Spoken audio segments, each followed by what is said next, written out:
नमस्कार, खबरों की खबर में आपका स्वागत है। मैं हूं संकेत उपाध्याय। खबरों की दुनिया में आज का दिन दो देशों की सुप्रीम कोर्ट से आई बड़ी खबरों के नाम रहा। एक भारत की सुप्रीम कोर्ट और दूसरी पाकिस्तान।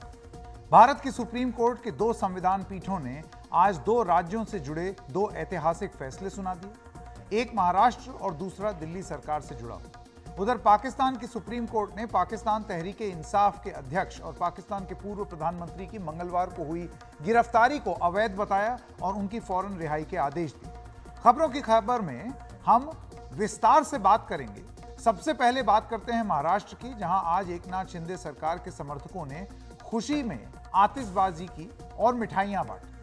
आतिशबाजी क्यों हुई और मिठाइयां क्यों बंटी, उसका कारण एक एक करके हम आपको बताते हैं। दिन भर आपको पता ही लग गया होगा, लेकिन शाम को एक बार ठंडे दिमाग से सब चीज जान लेना ठीक रहता है सभी के लिए। तो क्या हुआ, हम आपको ये बता दें। शिंदे सरकार बनी रहेगी या नहीं, इस पर सुप्रीम कोर्ट का एक फैसला आ गया है जो एकनाथ शिंदे सरकार के पक्ष में गया है। जी हां, शिंदे सरकार के पक्ष में गया है, क्योंकि सुप्रीम कोर्ट ने कहा है कि महाराष्ट्र में एकनाथ शिंदे सरकार बनी रहेगी। सुप्रीम कोर्ट के चीफ जस्टिस डी.वाई. चंद्रचूड़ की अगुवाई में 5 जजों की संविधान पीठ ने यह फैसला दिया है। सुप्रीम कोर्ट की इस बेंच में चीफ जस्टिस चंद्रचूड़ के अलावा Justice MR. Shah, Justice Krishna Murari, Justice Hima Kohli और जस्टिस पी.एस. नरसिम्हा शामिल रहे। शिवसेना के दो फाड़ होने से जुड़े हुए मसले पर सुनवाई करते हुए सुप्रीम कोर्ट ने साफ कर दिया कि वो पूर्व की उद्धव ठाकरे सरकार को फिर से बहाल नहीं कर सकती, क्योंकि उद्धव ठाकरे ने फ्लोर टेस्ट का सामना ही नहीं किया और उससे पहले उन्होंने इस्तीफा दे दिया। अगर वो ऐसा नहीं करते तो सुप्रीम कोर्ट उनकी सरकार को बहाल करने पर विचार कर उन्हें राहत दे सकती थी। सुप्रीम कोर्ट ने यह भी कहा कि उद्धव के इस्तीफे के बाद राज्यपाल भगत सिंह कोश्यारी द्वारा एकनाथ शिंदे को सरकार बनाने का न्योता देना सही फैसला था। आपको मालूम है कि ये बात कही गई कि साहब सरकार को रेस्टोर किया जाए। ये मुंबई के जजमेंट में पाकिस्तान के सुप्रीम कोर्ट का नवाज शरीफ का फैसला कोर्ट किया था सुप्रीम कोर्ट ने, और ये कहा था कि वक्त पड़ने पर हम जो हैं सरकार को रेस्टोर कर सकते हैं। पाकिस्तान में सरकार नवाज शरीफ की रेस्टोर की थी उनकी सुप्रीम कोर्ट ने। यहाँ सुप्रीम कोर्ट ने ये कहा कि क्योंकि इन्होंने विश्वास मत फेस ही नहीं किया और खुद उद्धव ठाकरे ने अपना त्याग पत्र दे दिया, तो अब हमारे पास कोई ऑप्शन नहीं है कि हम उनकी सरकार को किसी तरह रेस्टोर करें। एक बार आपने त्याग पत्र दे दिया बिना सदन को फेस किए हुए, तो वो वहां पर एक तरीके से उद्धव ठाकरे ने अपने पैरों में स्वयं कुल्हाड़ी मार दी। अब सुप्रीम कोर्ट के फैसले की दूसरी खास बात, भले ही राज्यपाल का बाद में लिया गया फैसला सुप्रीम कोर्ट ने सही ठहरा दिया हो, लेकिन उससे पहले राज्यपाल द्वारा लिए गए फैसले को गलत ठहराया। सुप्रीम कोर्ट ने कहा कि तत्कालीन राज्यपाल भगत सिंह कोश्यारी द्वारा उद्धव ठाकरे के नेतृत्व वाली महाविकास अघाड़ी सरकार को फ्लोर टेस्ट का निर्देश देने का फैसला गलत था। कोर्ट ने कहा कि अगर स्पीकर और सरकार अविश्वास प्रस्ताव से बचते हैं तो राज्यपाल द्वारा मंत्रिपरिषद की मदद और सलाह के बिना फ्लोर टेस्ट का आदेश देना सही होता है। लेकिन उस समय विधानसभा नहीं चल रही थी, विपक्षी दलों ने कोई अविश्वास प्रस्ताव नहीं दिया था। राज्यपाल के सामने सरकार के विश्वास पर शक करने के लिए कोई दस्तावेज नहीं था। राज्यपाल का दिया हुआ फैसला यह संकेत नहीं देता कि विधायक समर्थन वापस लेना चाहते थे। बड़ी बात कह गई सुप्रीम कोर्ट। अगर कुछ विधायक सरकार से बाहर होना भी चाहते थे तो वो एक छोटा ही गुट था। सुप्रीम कोर्ट ने कहा कि पार्टी के अंदरूनी मतभेदों को सुलझाने के लिए फ्लोर टेस्ट का इस्तेमाल नहीं किया जा सकता। बहुत कड़े शब्द इस जजमेंट में दिए गए हैं। इस सिलसिले में ना तो संविधान और ना ही कानून राज्यपाल को यह ताकत देता है कि वो राजनीति में पड़े और पार्टियों के अंदरूनी या आपसी विवादों में कोई भूमिका निभाए। राज्यपाल ने जिन सूचनाओं के आधार पर फैसला लिया, उनमें से कोई भी ये इशारा नहीं दे रहा है कि विधायक सरकार से समर्थन वापस लेना चाहते थे। राज्यपाल ने शिवसेना के एक गुट के विधायकों के प्रस्ताव पर भरोसा कर गलती की और ये नतीजा ये निकाला कि ठाकरे ने बहुसंख्यक विधायकों का समर्थन खो दिया है। तो ये जो उन्होंने अज्यूम कर लिया, इस बात को सुप्रीम कोर्ट कह रही है। विधायकों ने सुरक्षा को लेकर जो चिंताएं जताई, उनका सरकार के समर्थन से कोई लेना देना नहीं है। ये सब मैं जो सुप्रीम कोर्ट ने कहा है आपको वो बता रहा हूं। राज्यपाल को उस पत्र पर भरोसा नहीं करना चाहिए था। पत्र ये इशारा नहीं दे रहा था कि ठाकरे समर्थन खो चुके हैं। देवेंद्र फडणवीस और 7 विधायक चाहते तो अविश्वास प्रस्ताव ला सकते थे, इन्हें इसके लिए किसी ने रोका नहीं था। तो सुप्रीम कोर्ट ने तत्कालीन राज्यपाल भगत सिंह कोश्यारी के फ्लोर टेस्ट के फैसले पर सवाल उठाए हैं। इस पर भगत सिंह कोश्यारी कहते हैं कि उन्होंने जो भी कदम उठाया सोच समझकर उठाया।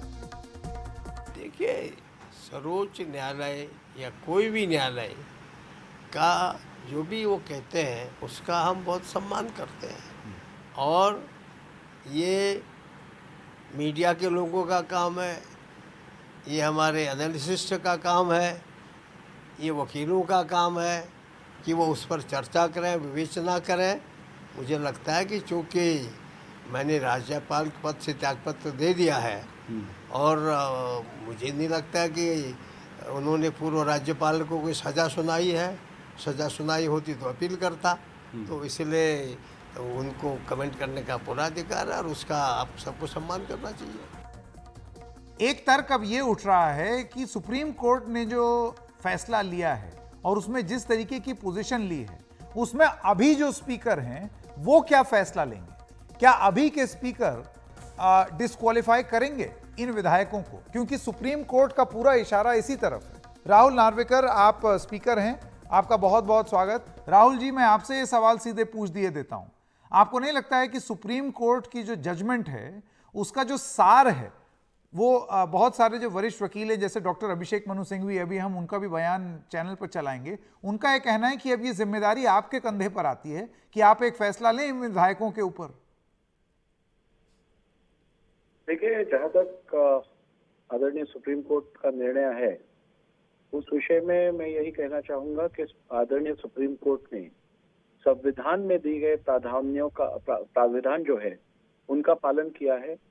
उन्होंने विधानसभा अध्यक्ष के जो अधिकार है उसमें किसी भी प्रकार का हस्तक्षेप करने से इनकार किया है, और ये बराबर स्टैंड है, क्योंकि पार्लियामेंट्री डेमोक्रेसी में और हमारे संविधान में दिए हुए दायित्वों में जुडिशरी, एग्जीक्यूटिव और लेजिस्लेचर, इन तीनों के अपने अपने लिमिटेशन है, अपने अपना रोल है, और ये अपेक्षित है कि वो अपने दायरे में रहकर काम करे। और विधानसभा अध्यक्ष का ये पूरा अधिकार है कि वो डिस्क्वालिफिकेशन से संबंधित याचिकाओं पर निर्णय कर पाए, और कोर्ट ने इस अधिकार को केवल स्वीकारा नहीं है तो इसे रिकॉग्नाइज किया है, और मैं इसका स्वागत करता हूं। जहां तक नार्वेकर जी, मेरा सवाल कि आप क्या फैसला लेंगे का सवाल आता है जी, आप ये देखिए कि महाराष्ट्र विधानसभा में आज तक विप अपॉइंट जो हुए थे वो लेजिस्लेचर पार्टी ने दिए हुए रेजोल्यूशन के आधार पर विप अपॉइंट किए गए। शेड्यूल 10 अगर आप देखेंगे तो शेड्यूल 10 में ये कहीं नहीं लिखा गया है कि पॉलिटिकल पार्टी विप अपॉइंट करेगी या लेजिस्लेचर पार्टी अपॉइंट करेगी, और इसलिए मैं समझता हूं कि इस इंटरप्रिटेशन के आने तक मैंने लिए हुए निर्णय में कोई भी इलीगलिटी थी ऐसे मुझे लगता नहीं। लेकिन आज कोर्ट ने जो कॉन्स्टिट्यूशनल प्रोविजन का इंटरप्रिटेशन किया है उसके आधार पर यदि ये लॉ ऑफ द लैंड बन चुका है कि अधिकार पॉलिटिकल पार्टी को है, तो निश्चित रूप से इसके आगे जो कार्रवाई होगी वो इस रूलिंग के आधार पर ही होगी। और एक बात हमें बहुत अच्छी तरह समझनी चाहिए कि सुप्रीम कोर्ट ने ये कहीं नहीं कहा है कि इन दोनों में से किसको विप अपॉइंट कंसिडर करना चाहिए। केवल इतना कहा गया है कि political party shall appoint the whip, और आगे ये भी कहा गया है पॉलिटिकल पार्टी उस समय कौन कंट्रोल में था, कौन सा गुट, कौन सा गट पॉलिटिकल पार्टी रिप्रेजेंट करता है, ये निर्णय भी विधानसभा अध्यक्ष को लेना है। यानी कोर्ट ने जो स्ट्राइक डाउन किया है वो appointment on the basis of legislator parties recommendation, इस बारे में उन्होंने स्ट्राइक डाउन किया है। लेकिन वो स्ट्राइक डाउन करते हुए पॉलिटिकल पार्टी के बारे में निर्णय लेने का अधिकार भी उन्होंने विधानसभा अध्यक्ष को दिया है। तो आप क्या फैसला लेंगे? मैं निश्चित रूप से एनडीटीवी के प्रोग्राम में तो फैसला लूंगा नहीं, लेकिन जो फैसला लूंगा वो फैसला निश्चित रूप से संविधान में दिए हुए प्राविधानों के आधार पे होगा, सुप्रीम कोर्ट ने दिए हुए गाइडलाइंस के आधार पे होगा, और ये फैसला भारत में पार्लियामेंट्री डेमोक्रेसी को स्ट्रेंथन करने के विचार से लिया जाएगा। ठीक है राहुल जी, बहुत बहुत धन्यवाद आपके समय के लिए। अब देखना ही होगा आप फैसला क्या लेंगे, क्योंकि जो फैसला आप लेंगे उस पर भी तमाम सवाल उठ सकते हैं या तमाम निगाहें आपके ऊपर रहेंगी कि आप क्या महत्वपूर्ण फैसला लेते हैं। कुछ सवाल आपसे भी पूछे जा रहे हैं। बहुत बहुत धन्यवाद हमारे साथ जुड़ने के लिए। अब सुप्रीम कोर्ट के फैसले का तीसरा अहम पहलू वो है जिसमें यह कहा है कि स्पीकर द्वारा भरत गोगावाले को शिवसेना का व्हिप बनाने का फैसला भी गैर कानूनी था। यही बात जो अभी राहुल नार्वेकर बता रहे। आप स्पीकर हैं अभी विधानसभा। सुप्रीम कोर्ट ने कहा कि 10वीं अनुसूची के तहत यह अहम है कि व्हिप को राजनीतिक दल नियुक्त करें। यह मानना कि विधायक दल व्हिप को नियुक्त करता है, इसका मतलब होगा कि राजनीतिक दल से व्हिप को अलग कर देना। इसका मतलब यह है कि विधायक राजनीतिक दल से अलग हो सकते हैं। बेंच ने कहा कि 3 जुलाई 2022 को नए व्हिप को मान्यता देते वक्त स्पीकर को पता था कि शिवसेना विधायक दल में 2 गुट हो गए हैं। स्पीकर ने यह पहचान करने की कोशिश नहीं की सुनील प्रभु और भारत गोगावले में से कौन सा व्हिप पार्टी से मान्यता प्राप्त है। स्पीकर को सिर्फ राजनीतिक दल द्वारा नियुक्त किए गए व्हिप को मान्यता देनी चाहिए। बेंच ने कहा कि अयोग्यता की कार्रवाई के दौरान अपने पक्ष में कोई भी गुट ये तर्क नहीं दे सकता कि वही मूल राजनीतिक दल है। 16 विधायकों के अयोग्य ठहराए जाने से जुड़े मामले में सुप्रीम कोर्ट ने फैसला अब स्पीकर पर छोड़ दिया है। शिवसेना उद्धव के प्रवक्ता संजय राउत ने सुप्रीम कोर्ट के इस फैसले की व्याख्या अपने हिसाब से की। क्या की, आइए सुनते हैं। सबसे पहले जो सुप्रीम कोर्ट ने कहा है कि जो शिंदे गुट का व्हिप है वही गैर कानूनी इलीगल है। उसका मतलब है वो लोगों ने जो व्हिप बजाया था वो गैर कानूनी है, और हमारा जो व्हिप था उसने जो आदेश दिया है वो कानूनी है। वो उस व्हिप के मुताबिक तो सब लोग अभी डिस्क्वालीफाई हो जाएंगे। आइए सुनते हैं कि राज्यपाल और स्पीकर को लेकर सुप्रीम कोर्ट के फैसले को संविधान के जानकार फैजान मुस्तफा किस तरीके से देखते हैं। हमारे देश में ये एक बड़ी समस्या रही है आया राम गया राम की, और उसी को नियंत्रण करने के लिए 1985 में 52वें संविधान संशोधन से डिफेक्शन लॉ लाया गया। उस लॉ में ये प्रावधान था कि अगर 1/3 लोग किसी पार्टी को तोड़ते हैं तो वो स्प्लिट माना जाएगा और वो फिर डिस्क्वालीफाई नहीं होंगे। फिर वाजपेयी सरकार ने उसमें एक और संशोधन किया और उन्होंने स्प्लिट वाली चीज को हटा दिया और ये कहा कि अब ये 2/3 लोग हों जो टूटे और वो फिर मर्ज हों किसी और पार्टी में। महाराष्ट्र के सिलसिले में सुप्रीम कोर्ट ने गवर्नर का शक्तियों के दुरुपयोग के बारे में बड़े विस्तार से इस निर्णय में डिस्कशन किया, और जो उन्होंने फैसला दिया है वो, क्योंकि हम एक संसदात्मक शासन प्रणाली हैं, हमारे यहाँ केंद्र में और राज्यों में आपको मालूम है सरकारें बनती हैं, अक्सर क्लियर मैंडेट नहीं मिलता, अक्सर सरकारों से उनकी पार्टी के ही एमएलए जो हैं वो सपोर्ट विड्रॉ कर लेते हैं। तो किस चीज को ये माना जाए कि अब सरकार से ये कहा जाए कि वो विश्वास मत प्राप्त करे, इस पर जो आज फैसला चीफ जस्टिस चंद्रचूड़ ने दिया है वो आगे के लिए बड़ा महत्वपूर्ण रोल अदा करने वाला है। साफ तौर पर सुप्रीम कोर्ट ने कहा है कि कुछ एमएलएज का, जैसे इस केस में देवेंद्र फडणवीस और 7 एमएलएज ने लिखा कि साहब वो विश्वास मत प्राप्त करने के लिए उनसे कहा जाए उसको, या ये कि पार्टी का जो डिसिप्लिन है उसको जो लोग तोड़ते हैं, पार्टी के अनुशासन को, वो कुछ लिखें, उसको मानकर स्पीकर कोई फैसला करे।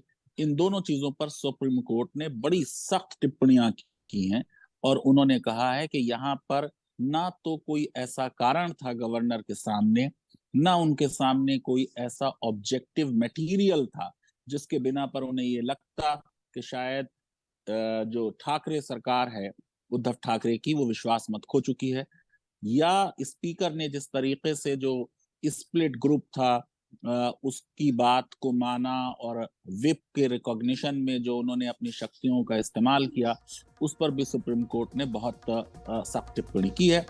सुप्रीम कोर्ट के इस केस की सुनवाई के दौरान उद्धव ठाकरे गुट ने 2016 के नबम रेबिया केस का हवाला दिया है। अब आप सोचेंगे कि ये कौन से केस का हवाला दे दिया, तो आइए आपको वो बताते हैं। नबम रेबिया केस सुप्रीम कोर्ट के फैसले को 5 जजों की बेंच ने बड़ी बेंच को भेज दिया है। दरअसल नबम रेबिया केस में सुप्रीम कोर्ट का फैसला आया था कि अगर स्पीकर को हटाने से जुड़ा नोटिस लंबित है तो वो विधायकों को अयोग्यता से जुड़ा नोटिस नहीं दे सकते। सुनवाई के दौरान बार बार ये सवाल उठा कि क्या स्पीकर को हटाने की मंशा से दिया गया नोटिस स्पीकर को संविधान की 10वीं अनुसूची के तहत विधायकों की अयोग्यता से जुड़ी याचिकाओं पर फैसला करने से रोकता है। यह मामला अब सुप्रीम कोर्ट की बड़ी बेंच को भेज दिया गया है। आशीष भार्गव और जानकारी दे रहे हैं।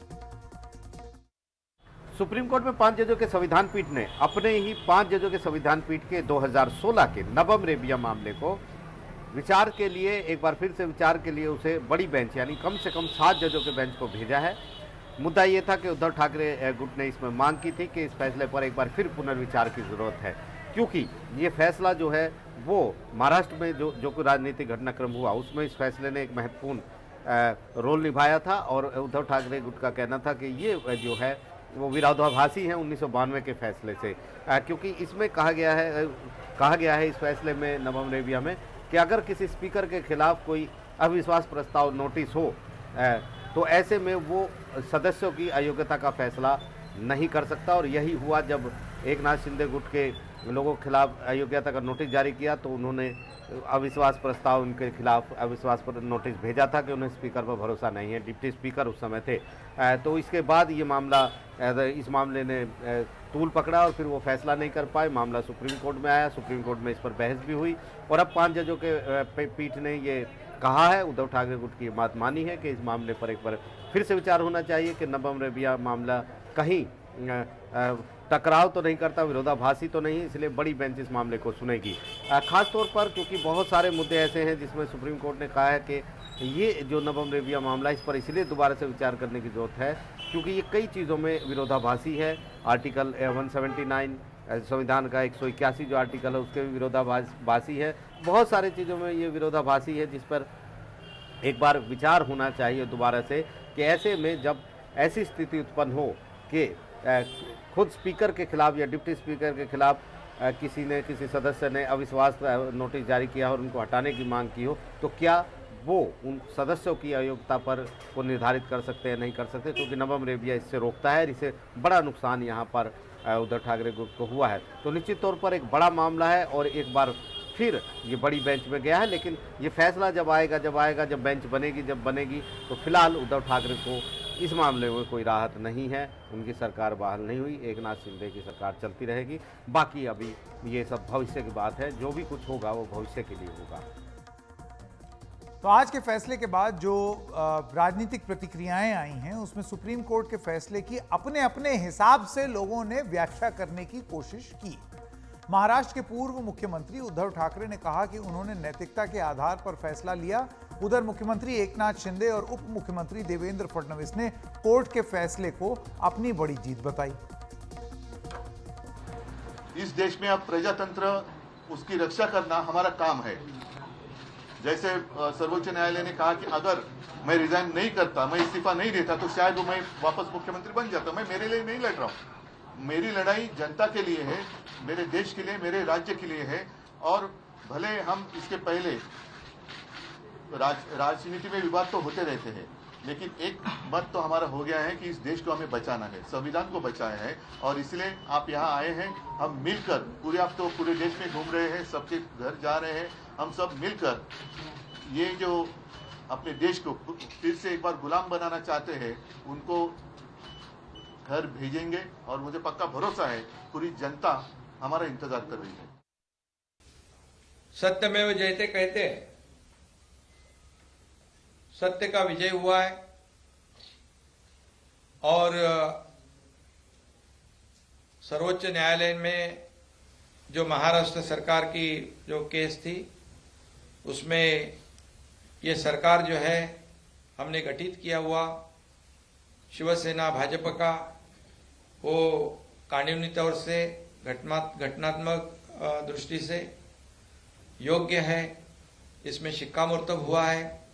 अब घटना बाह्य बोलने वालों को ये सुप्रीम कोर्ट के निर्णय ने काल बाह्य कर दिया है। उनको अभी अगर निर्णय को मानते होंगे तो हम लोग तो निर्णय को मानने वाले लोग हैं। आज उद्धव ठाकरे जी नीतीश कुमार जी के साथ एक पत्रकार वार्ता साझा कर रहे थे और उस वार्ता में उन्होंने ये कहा कि मैंने नैतिकता के आधार पर इस्तीफा दिया था। नैतिकता की बात करना उद्धव ठाकरे जी को शोभा नहीं देता, क्योंकि मैं उनको सवाल पूछना चाहता हूं कि बीजेपी के साथ चुनकर आए और मुख्यमंत्री की कुर्सी के लिए कांग्रेस एनसीपी के साथ आप गए, उस समय इस नैतिकता को कौन से डिब्बे में आपने बंद किया था, इसका जवाब आप दीजिए। मूल रूप से उद्धव जी, आपने नैतिकता के आधार पर इस्तीफा नहीं दिया था, आपने डर के कारण इस्तीफा दिया था, क्योंकि आप जानते थे कि आपके लोग आपको छोड़कर चले गए हैं, आप विश्वास मत प्रस्ताव नहीं जीतेंगे और एक प्रकार से हारने के बाद शर्मसार होना, इसको टालने के लिए आपने इस्तीफा दिया था। सुप्रीम कोर्ट में उद्धव ठाकरे के वकील डॉक्टर अभिषेक मनु सिंघवी ने हमें बताया कि वो आज आए फैसले को किस तरीके से देखते हैं। आइए जरा वो सुनते हैं। जहां तक महाराष्ट्र का सवाल है, 70-75% पक्ष में जो आप बार बार पढ़ रहे हैं कि उद्धव ठाकरे ने इस्तीफा क्यों दे दिया, उसको एक मिनट अलग रख दीजिए। जो भी महत्वपूर्ण मुद्दे इस केस में उठे वो सब हमारे पक्ष में गए। नंबर 1, क्या विप राजनीतिक पार्टी द्वारा दी हुई विप होती है या विधायिका पार्टी द्वारा? निर्णय हो गया कि राजनीतिक पार्टी वाले होती है। नंबर 2, राजनीतिक पार्टी कौन थी जिसने विप दी? उद्धव ठाकरे। नंबर 3, सही लेजिटिमेट संवैधानिक विप कौन सी होती है? उद्धव ठाकरे वाली।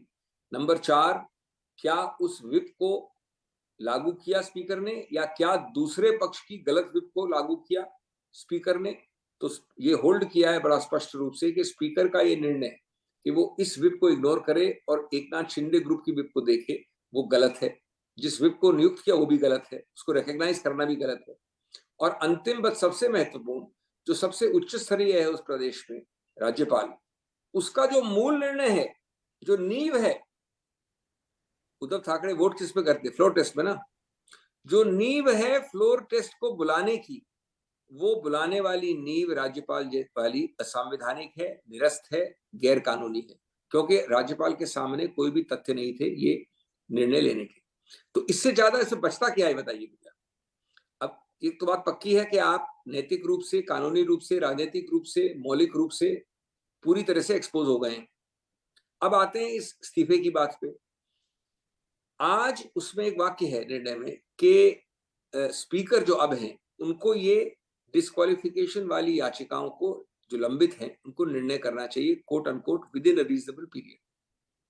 हर चीज लिखी नहीं जाती विद इन रीजनेबल, 1 हफ्ता, 2 हफ्ता, 3 हफ्ता, 1 साल से तो पेंडिंग ही है।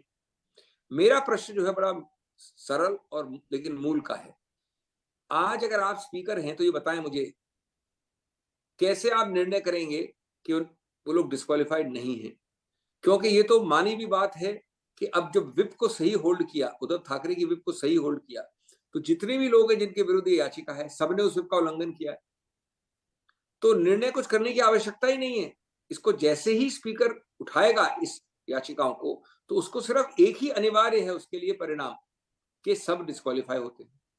इसलिए मैंने आज अपनी प्रेस कॉन्फ्रेंस में भविष्यवाणी की है कि माननीय स्पीकर बीजेपी और केंद्र सरकार के इंस्ट्रक्शंस पे, जिसके आधार पे ये पिछला वारदात भी हुई, पिछले गवर्नर ने भी, राज्यपाल ने भी एक्शन लिया, वो सिर्फ इसको या तो विलंब करेंगे या ये निर्णय करेंगे कि निर्णय नहीं करना है।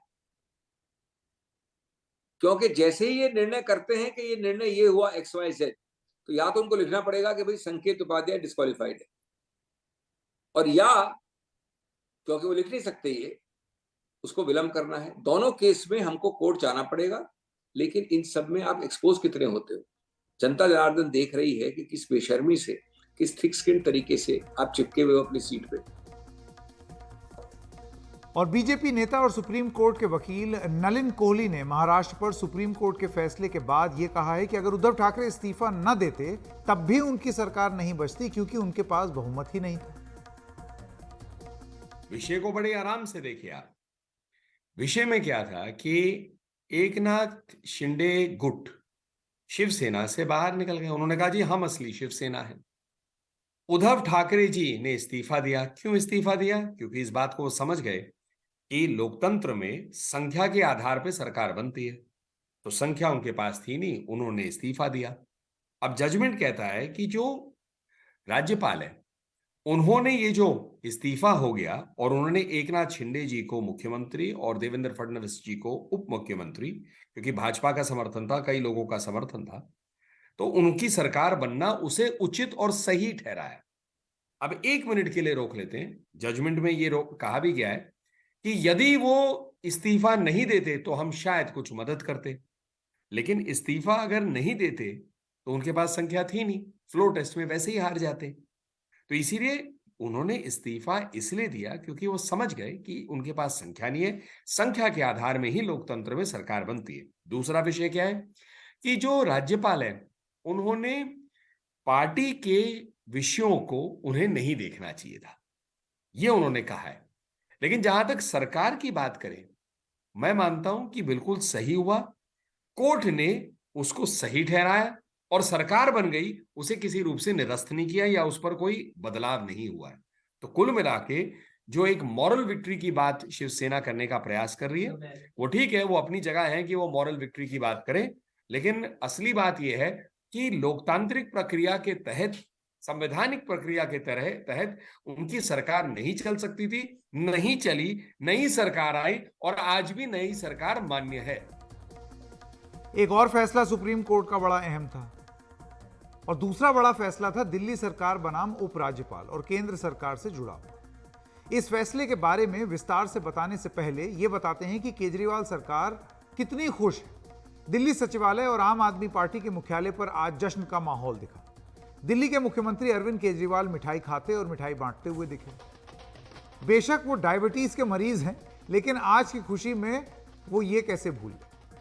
आखिर 8 साल लंबी लड़ाई के बाद उनकी सरकार की जीत हुई।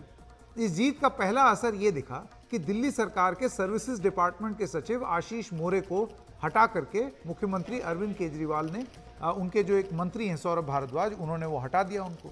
सुप्रीम कोर्ट के फैसले के बाद केजरीवाल ने जो कहा और जो करना शुरू किया वो अधिकारियों का तबादला था। तो ये सारी चीजें देखने शुरू हो गई।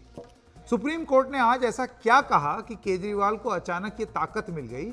एक ऐतिहासिक फैसले में सुप्रीम कोर्ट की 5 जजों की संवैधानिक पीठ ने एक राय में कहा कि दिल्ली में अफसरों की ट्रांसफर और पोस्टिंग, उस पर पूरी तरह नियंत्रण केंद्र सरकार या उपराज्यपाल का नहीं, बल्कि दिल्ली की चुनी हुई सरकार का होगा। अब आप जानते हैं पिछले कुछ समय से कितनी बड़ी दिक्कत चल रही थी दोनों एलजी बनाम अरविंद केजरीवाल की लड़ाई, तो उसमें ये एक मुद्दा सुप्रीम कोर्ट ने सेटल कर दिया। सुप्रीम कोर्ट ने कहा कि अगर चुनी हुई सरकार अधिकारियों को नियंत्रित नहीं कर सकती तो वो लोगों के लिए अपने सामूहिक दायित्व का निर्वहन कैसे करेगी। चुनी हुई सरकार में उसी के पास प्रशासनिक व्यवस्था होनी चाहिए। अगर चुनी हुई सरकार के पास ये अधिकार नहीं रहता है, फिर जवाबदेही की ट्रिपल चेन पूरी नहीं होती।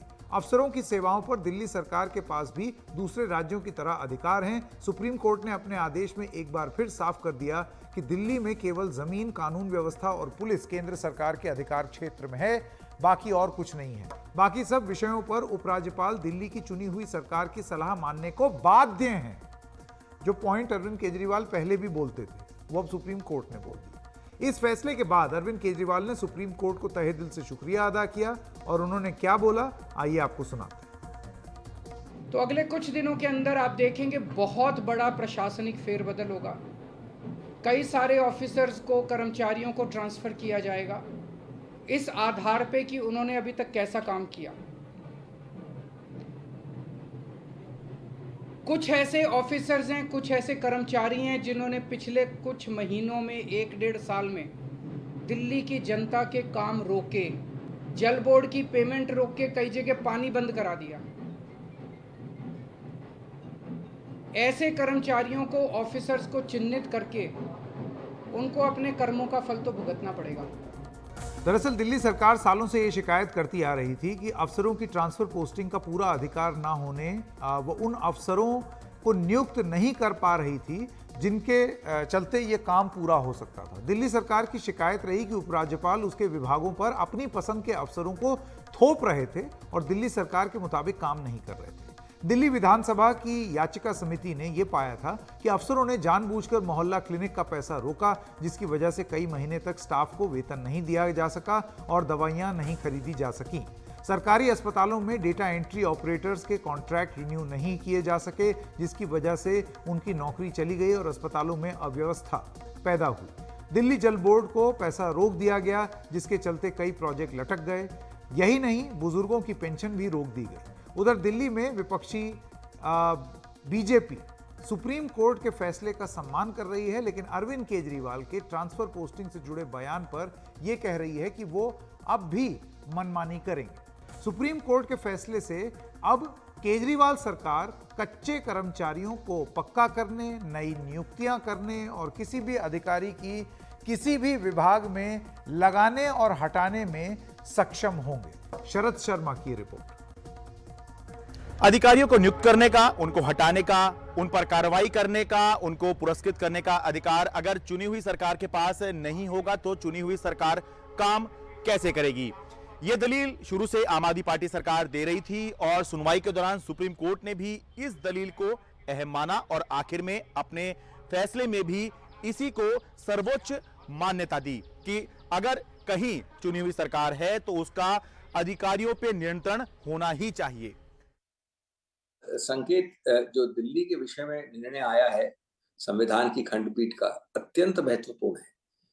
हर पक्ष, हर दलील, हर याचिका जो दिल्ली एनसीटी ने रखी है उसको 100% स्वीकारा गया है इस खंडपीठ द्वारा। इसके क्या टेक अवेज हैं, इसके क्या अहम मुद्दे हैं? नंबर 1, इसने वो संतुलित किया है जो बैलेंस और संतुलन पूरी तरह से विकृत कर दिया था केंद्र सरकार ने और उनके एजेंट एलजी ने। आपने एक संवैधानिक संशोधन बनाया विशेष, जो सिर्फ दिल्ली को लागू होता है, और भी यूनियन टेरिटरीज हैं, बट भारत में कोई यूनियन टेरिटरी नहीं है जिसको संवैधानिक स्टेटस दिया गया है, जिसमें प्रावधान जैसे 239 और 239AA इत्यादि इत्यादि लागू होते हैं। वो क्यों दिया गया? जिससे कि दिल्ली को विशेष स्वायत्त मिले, यहाँ के लोकतंत्र और गणतंत्र के जो चुनावित लोग हैं वो लोग निर्णय करें, न कि केंद्र सरकार, न कि एलजी। राइट हैंड से दिया आपने ये, और लेफ्ट हैंड से केंद्र सरकार, बीजेपी और लेफ्टिनेंट गवर्नर ने उसको ले लिया। आखिर यहां पर शीला दीक्षित भी थी 15 साल के लिए। उस वक्त केंद्र सरकार कांग्रेस की भी थी, वाजपेयी जी की भी थी। किसी सरकार ने इस संघीय ढांचे का उल्लंघन इतने बेशर्मी से नहीं किया जो पिछले 5-7 साल से हो रहा है, और इसको आज संतुलित किया है इस निर्णय ने। और मैं ये भी कहना चाहता हूं संकेत के इसमें राजनीति की बात नहीं है। आज आप यहां पर पावर में हो, आप एएपी हो, कल मैं कांग्रेस हो सकता हूं, परसों बीजेपी भी हो सकती है पावर में दिल्ली में, जबकि केंद्र सरकार में बीजेपी न हो। किसी भी सिस्टम में आपने जो दिल्ली का संघीय ढांचा है उसको डावाडोल कर दिया था, और आज इन्होंने होल्ड किया है कि सिवाय उन 3 जो आप जानते हैं, जमीन और कानून व्यवस्था इत्यादि इत्यादि, वो छोड़ के, या अगर चाहे तो संसद एक कानून पास करे, संसदीय कानून, या वो 3 क्षेत्र को छोड़कर एलजी कई चीजों में, जिसमें हर चीज में हर दिन प्रतिदिन एलजी साहब चिट्ठियां लिखते थे, हस्तक्षेप करते थे, बद इरादे से दुर्व्यवहार करते थे, वो सब इनका अधिकार क्षेत्र भी नहीं है। तो इसलिए ये बहुत महत्वपूर्ण मुद्दा है, और ये संघीय ढांचे के लिए भी एक पूरा उसमें हिस्सा है, जो संघीय ढांचे के बारे में आज भी मुख्य न्यायाधीश ने पढ़ा भी है। मैं समझता हूं अत्यंत महत्वपूर्ण निर्णय है। दिल्ली जो है एक विशेष प्रकार का प्रदेश है। वो प्रदेश पूर्ण रूप से नहीं है। It is not a state like any other state. आप मुख्यमंत्री शब्द का प्रयोग करें, उससे वो सारी जो बातें, जैसे हरियाणा हो, पंजाब हो, उत्तर प्रदेश हो, 3 जो राज्य दिल्ली के इर्द गिर्द हैं, उनके मुख्यमंत्री के अधिकार और उन राज्यों के अधिकार दिल्ली से कहीं ज्यादा है। तो संवैधानिक प्रक्रिया में आर्टिकल 239 में यूनियन टेरिटरीज आती है। यूनियन टेरिटरीज का अर्थ हुआ जो केंद्र शासित प्रदेश है या वो जो इलाके हैं। दिल्ली भी एक केंद्र शासित प्रदेश है। वहां पर एक एडमिनिस्ट्रेटर है, उस एडमिनिस्ट्रेटर का नाम है लेफ्टिनेंट गवर्नर। अब यहां पर एक संवैधानिक प्रक्रिया के तहत संशोधन लाके संविधान में 239AA आया। 239AA में स्पष्ट कर दिया गया कि आज भी एलजी है और 3 ऐसे विषय हैं, पुलिस, लॉ एंड ऑर्डर और जमीन।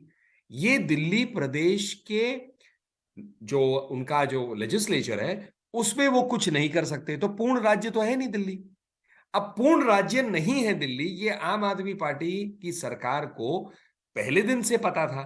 जब चुनाव में वो उतरे, इस मंशा से उतरे कि चुनाव लड़ेंगे, जब चुनाव जीते, जब सरकार उनकी बनी, तो कोई बदलाव तो नहीं था ना संवैधानिक प्रक्रिया में।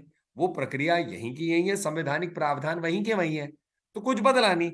आज कोर्ट ने इतना ही कहा है कि भाई जो 3 अधिकार क्षेत्र केंद्र के हैं वो केंद्र के पूर्ण अधिकार क्षेत्र हैं और दिल्ली के अधिकार क्षेत्र बाकी विषयों में, इसी का स्पष्टीकरण दिया। लेकिन दिल्ली एक केंद्र शासित प्रदेश मतलब उस रूप से कि एक यूनियन टेरिटरी है जिसमें एक लेजिस्लेचर है, वो उसकी जो कल्पना थी शुरू से वो कल्पना आज भी जायज है, उसमें कोई गलती नहीं है और उसे बदल भी नहीं सकते क्योंकि वही संवैधानिक प्रक्रिया है और प्रावधान है जिसके तहत यहां सरकार बनी है। और आइए अब बात करते हैं पाकिस्तान की, क्योंकि वहां के सुप्रीम कोर्ट ने भी एक महत्वपूर्ण फैसला लिया। पाकिस्तान के पूर्व प्रधानमंत्री और तहरीक इंसाफ के अध्यक्ष इमरान खान को अपने देश की सुप्रीम कोर्ट से बड़ी राहत मिली है। पाकिस्तान की सुप्रीम कोर्ट ने मंगलवार को कई जो इमरान खान की गिरफ्तारी हुई थी उसको अवैध बता दिया है और उनको रिहा कर दिया। लेकिन फिलहाल उनकी सुरक्षा को देखते हुए उन्हें अपने संरक्षण में पुलिस लाइन के गेस्ट हाउस में रहने को कहा है। इसके अलावा उन्हें कल इस्लामाबाद हाईकोर्ट जाने को भी कहा गया है। आइए देखते हैं ये प्रदर्शन।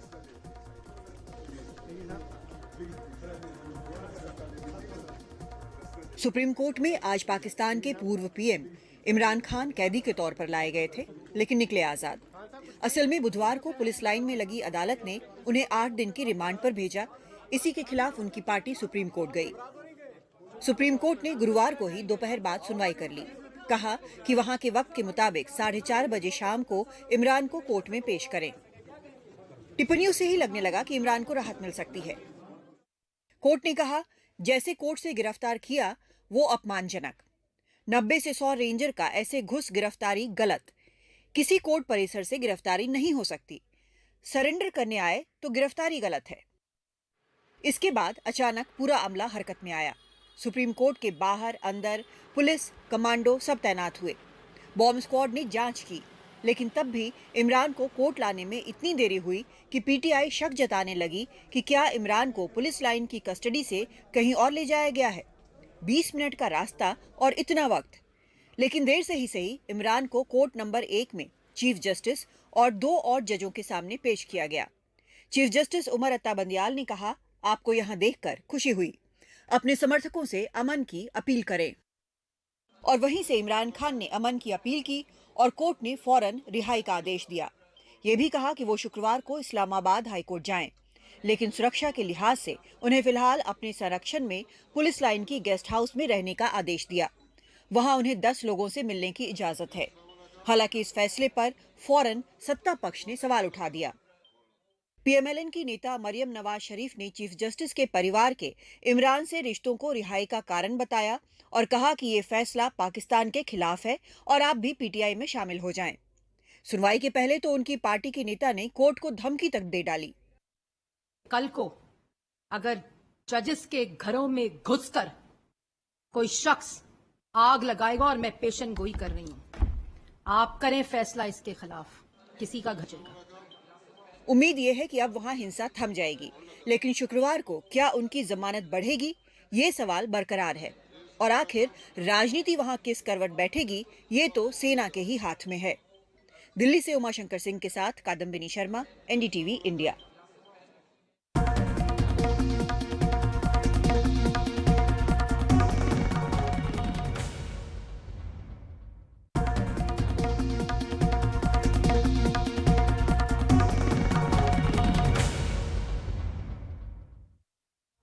ब्रेक के बाद आपका स्वागत है। अमृतसर के स्वर्ण मंदिर के बिल्कुल नजदीक गुरुवार तड़के फिर से एक धमाका हुआ। एक हफ्ते में स्वर्ण मंदिर के नजदीक हुए धमाकों में ये तीसरा है। पंजाब पुलिस ने इन धमाकों में शामिल 5 लोगों को गिरफ्तार किया है। तो खबरों की खबर में आज इतना ही। नमस्कार।